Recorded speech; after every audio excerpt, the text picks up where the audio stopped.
Today on Abbreviated Bios, we're looking at the public intellectual who gave the name to conservatism.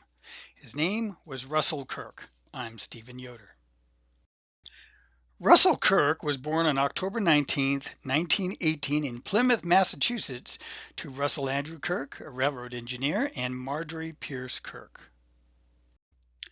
Kirk's family had embraced spiritualism in the 1800s, including seances, ghost observances, and levitations.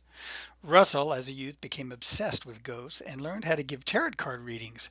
He wouldn't embrace Christianity until he was in his 40s. Russell received his bachelor's degree from Michigan State University and his master's from Duke University. And in 1953, he became the only American ever awarded a Doctor of Letters from the University of St. Andrews in Scotland. While in college, Kirk became a Stoicist and took the complete works of Plato and the Stoics with him into the army during World War II. During his army service, he began corresponding with Isabel Patterson, a libertarian writer. This helped shape Kirk's thinking. Kirk served in the U.S. Army from 1942 to 1946. After the war ended, he publicly stated that he disagreed for the U.S. atomic bombing of Hiroshima and Nagasaki. As a professor at Michigan State, Kirk published his most famous book, The Conservative Mind from Burke to Santayana. Later, it was changed to From Burke to Eliot. He believed that, strictly speaking, conservatism is not a political system and certainly not an ideology. It is a way of looking at the civil social order. Before the conservative mind, conservatives called themselves things like individualists, classical liberals, traditionalists, and Jeffersonian Republicans. Within a few years after the book came out, all of these people called themselves conservatives.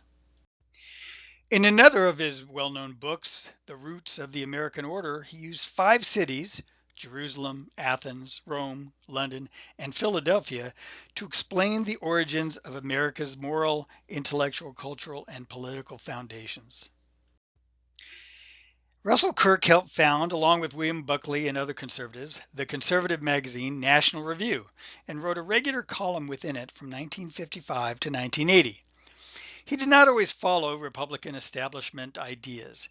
Kirk disagreed with the atomic bombing of Japan, as I stated before, the Gulf War, and campaigned for Pat Robertson against George H.W. Bush in the Republican primaries of 1992. Kirk was also a novelist. And from these things he was taught from his youth, he specialized in Gothic and ghost stories.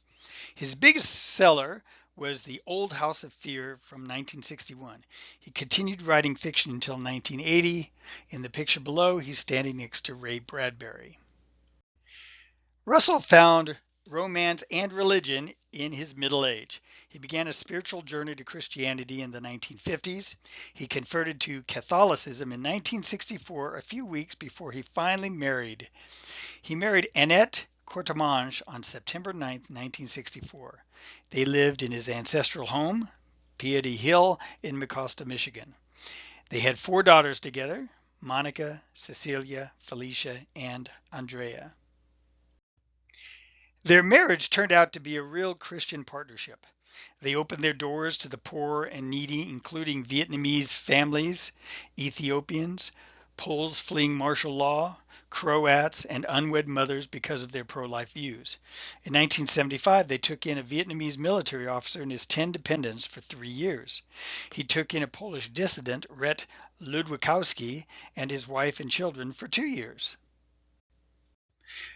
Russell Kirk believed that there is a moral order in the universe and that these moral truths are permanent. In 1989, he wrote Economics, Work, and Prosperity. It was rejected by several major publishers because he had used, according to critics, too much moral and religious concepts and couldn't be used in public schools.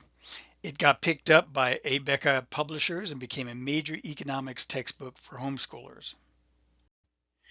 One of Kirk's goals in life was to rear his children who would come to know that the service to God was perfect freedom.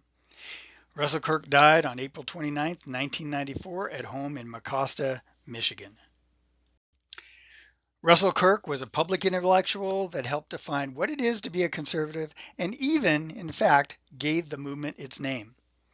Thank you for listening to Abbreviated Bios. If you like these kind of things, give it a thumbs up or 5 stars or whatever it is you want to do.